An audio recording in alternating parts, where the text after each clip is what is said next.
last time on the Ultimate Waifu Tier List. Miku's the absolute best girl this show, bro. On God, no cap.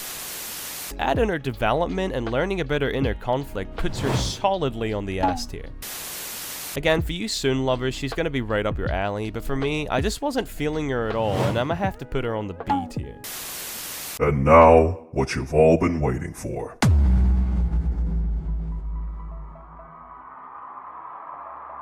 Good evening, everyone! How are we all feeling tonight? It's your boy, Jook, the Waifu Connoisseur, back at it again to scream about anime girls and simp for my one true goddess, Miku. Now, let's just get right into...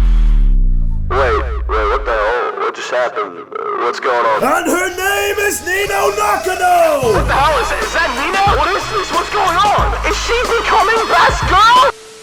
So the second season of the Quintessential Quintuplets finally aired in the winter 2021 season. I'm late, I know, stop bullying me. And with a new season, means that our girls are in need of an updated ranking. And I mean a serious update, cause oh boy do I regret some of my previous rankings after this season. I'm talking about you, Ichika, you freaking asshole! Before we hop into the updated rankings, however, I'll quickly go over what I thought about the newest season in terms of story. To sum up the first half, it's pretty much just Fuck you, you're cool, and fuck you, I'm out. and the second half of this season, well, let's just say these girls were having a royal rumble. In all seriousness though, if you loved the Quints in the first season, you're gonna absolutely adore them in this season. Where in season 1, I feel like the development wasn't spread out as much as it could be. Every girl here got substantial growth, whether that would be with their relationship with Futaro, or even just their own personal goals. I feel like this season gave something for fans of each girl to enjoy. But let's be honest, you guys aren't here to hear me ramble on about how great the story was. You guys are here for the waifus! Alright, you guys ready? Let's get right into it. I want to talk about Itsuki first, as I know some of you Itsuki fans weren't too happy about my C ranking in the first part. So, did my thoughts of her as a waifu change? Honestly, no, not really. Whoa! Before you Itsuki fans get mad, hear me out! As a waifu, no, my main didn't change. But as a character, she shot right up to the top of the list. One thing this season did with Itsuki that I absolutely adored was rather than her joining in on the conquest to steal Futaro's heart, she was faced with all sorts of challenges that really developed her as a person and made her realize what she wanted for her future. From diving into her past with the sisters and how she had taken up the role as the mother figure, to overcoming her fears of finally beginning her journey to become a teacher. There was so much brilliant development here that got me so attached to her. Another thing that I absolutely loved regarding Itsuki is her bond with Futaro. And no, I don't mean romantically, you wholesome As the season goes on, Itsuki opens up more and more to Futaro, with things such as the sister's past, the girl's relationship with their dad, and her burden of taking on the mother role. Your usual way of thinking would be, man, we all know what this means, fellas, she's falling for him! But actually, what we see is that the more Itsuki dives into the world of education in order to become a teacher, she realizes just how much effort Futaro puts into their study lessons, and how hard he works in order to maintain a balance in his life. She gives mad respect to Futaro, so much so that she even tells him that she respects him dearly as their teacher. However, that does lead into the one complaint that I had with Itsuki in this season. In the final 2 episodes, for some reason she starts to pursue for Futaro's heart, and begins to get jealous about the other girl spending time with him alone. However, this entire season had been building up Itsuki and Futaro's relationship as student and teacher, and this was shown pretty explicitly throughout the season. I really felt that this season wasn't trying to progress the relationship for the sake of romance, and neither did it explicitly show this is what Itsuki was going for. Her sudden attraction to Futaro felt like it was shoehorned in to add drama to the already drama-heavy Sisters War arc. Ultimately though, Itsuki in this season was a massive improvement over season 1. While romantically she doesn't play a big role, her struggles and ambitions in this season really surprised me with how engaging they were. This C ranking is an insult to her now. I'll happily give her an A ranking. So in the last part, I decided to give Yotsuba an S rank. Do I still stand by that now?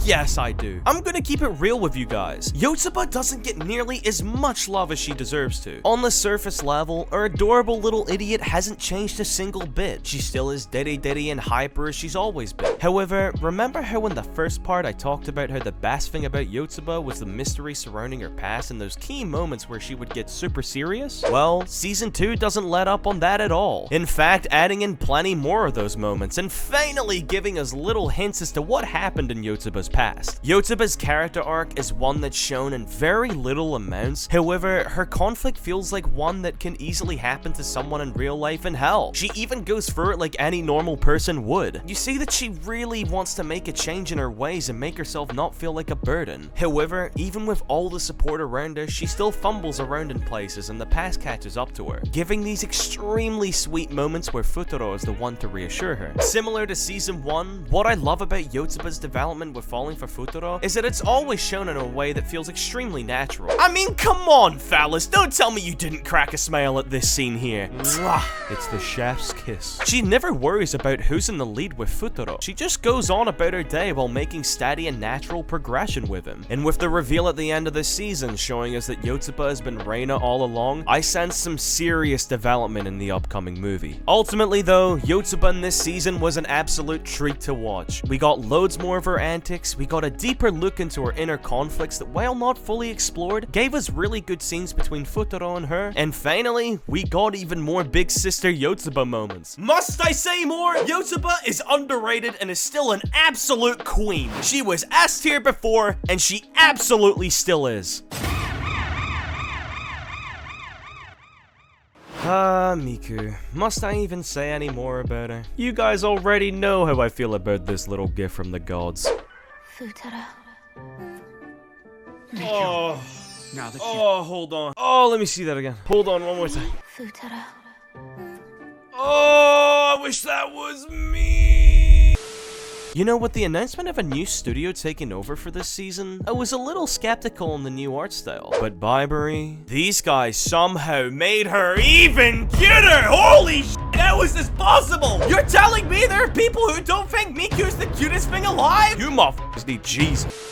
Jokes aside, Miku had some seriously good development in this season. I'd say, just like Itsuki, her character development took more of the spotlight. While season 1 focused a lot on Miku developing her love for Futaro, there wasn't much that happened between the Quints themselves that challenged Miku in her relationship towards them. But in season 2, it was like she was just thrown into the battlefield with no preparation whatsoever. It was just like, lol, have fun not getting a broken heart out there! From Nino running away from the Quints in the first half, to Miku having to fight even harder as the girls each slowly realized their own feelings, Miku went through hell this season, but ultimately came out stronger by the end of it. One of the biggest reasons that Miku is my favorite Quint is that while she's in love with Futaro and will stop at nothing until he's fallen for her, she never forgets about her sisters and shows them that they obviously mean more to her. Unlike a certain someone!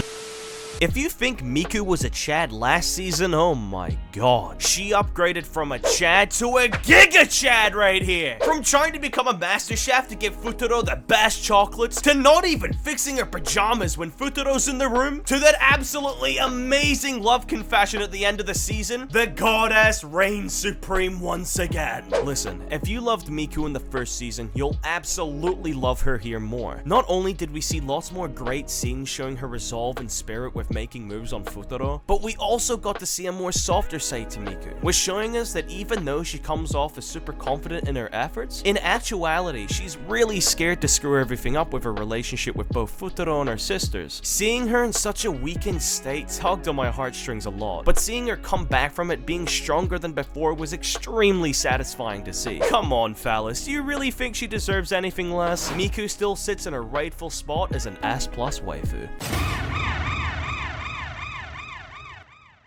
Oh, Ichika. Good ol' Ichika. Now, as you guys know, back in season 1, I liked her a lot. Her conflict was good and well resolved, she got good development with Futaro and her feelings were justified, and overall, she was just an absolute joy to watch. Let me just remind myself here, what did I give her again? An S rank, huh?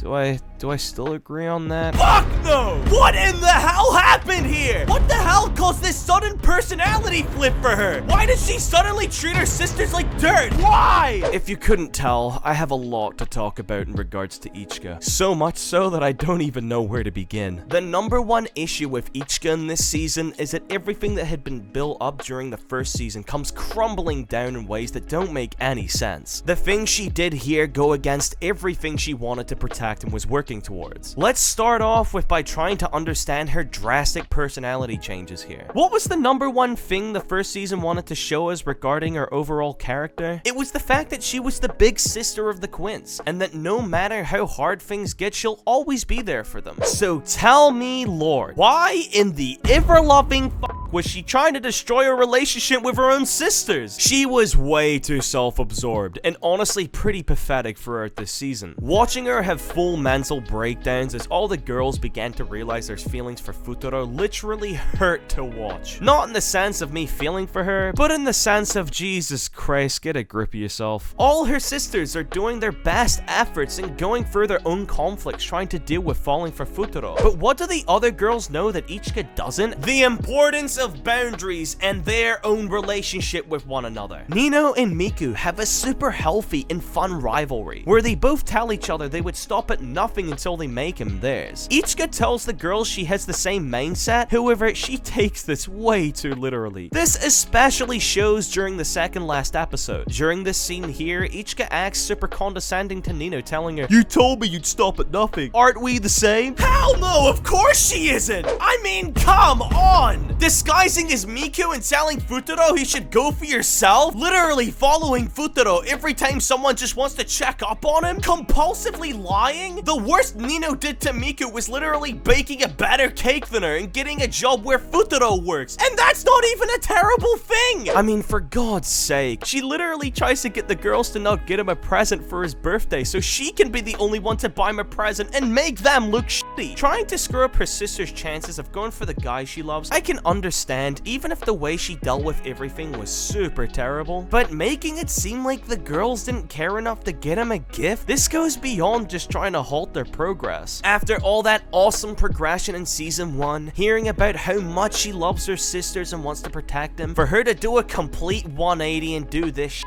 what the hell happened here? By the end of this season, she finally apologizes and everyone forgives her in an honestly rushed manner. Even if everyone else forgave her, I won't be anytime soon. Ichika was a great character in season 1, where we got to see her at some of her lowest points and see her come back stronger from them. But that all gets scrapped away here as she destroys everything she worked for. If there's one thing I'm hoping for in the final movie, it's a bit of a redemption arc from Ichika. Oh, how the mighty have fallen. I can't believe I'm saying this, but S rank? Absolutely not. Ichika falls all the way down to D tier.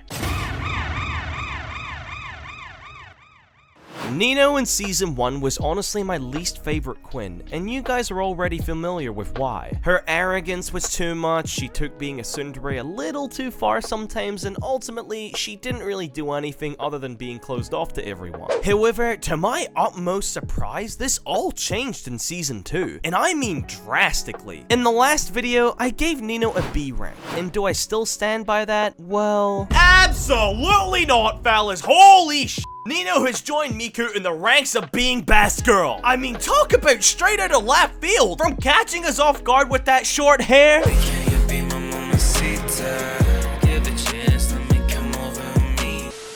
To finally coming to terms with her conflict that was teased in season 1, and of course all those amazing moments she had with Futaro. Honestly, this season straight up felt like a redemption arc for Nino. Her development was a curveball I wasn't expecting, but my god was it satisfying to watch. The major development for Nino this season was finally diving into why she's been so closed off to Futaro, and her accepting the fact that her sisters are growing up. Honestly, one of the reasons I absolutely adored this season was how strong it starts diving into a character that needed development pretty badly and making it as deep and satisfying as it was. Nino and Miku's relationship was something that was expanded upon, and I absolutely loved the scenes where they were center stage. As we'd seen from season 1, the two never really got along with one another, often getting into fights and petty arguments. However, in this season, surprisingly enough, one of the girls who made a big impact in Nino's decision to move on was in fact Miku. One of the things that held me back from liking Nino in season 1 was how arrogant arrogant she was with her sisters. But this all changed during the scene. Nino then cutting her hair and absolutely rocking that adorable haircut was such a great scene and development for her, as it's a symbol to not only show herself, but us that she's finally ready to move on. Now, there's no way I could talk about Nino and not go over how many amazing moments she had with Futuro in this season. I mean, come on, the bake scene? The bakery scene? Her love confession? God damn, I can only handle so much greatness. Give me a chance to breathe. There were so many times my heart was straight melting from watching Nino finally realize her feelings and trying to express them to Futuro. Nino went from being one of the most annoying characters to one of the most flashed out and lovable characters in the whole series. And I haven't watched many shows that are able to pull something like this off. Ultimately, Nino rebounds this season with an amazing redemption arc. Watching her journey of acceptance to seeing her become contender for Best Girl, giving Nino a B tier at this point is an insult. She absolutely deserves an S tier. So there you have it, kings and queens, the updated official Quintessential Quintuplets Waifu Tier List. Now that we're all caught up to the anime, do you agree with my list? Did any of your rankings from Season 1 change in Season 2? Tell me down in the comments below. The story doesn't end here, however. Studio Bibury officially confirmed a final movie for the Quintessential Quintuplets that releases in 2022. And you guys know what that means. There will be one final part to the Ultimate Waifu Tier List when it finally drops. Anyways, guys, thank you all so much for watching. And if you enjoyed the video, go on and give it a like. Until next time, kings and queens, I'll catch you later. Juke walk, hit them with the juke walk. Juke walk, fuck it up with juke walk. When you feeling a little tipsy, hit the juke walk. Chillin' low, crossing hands through the juke walk.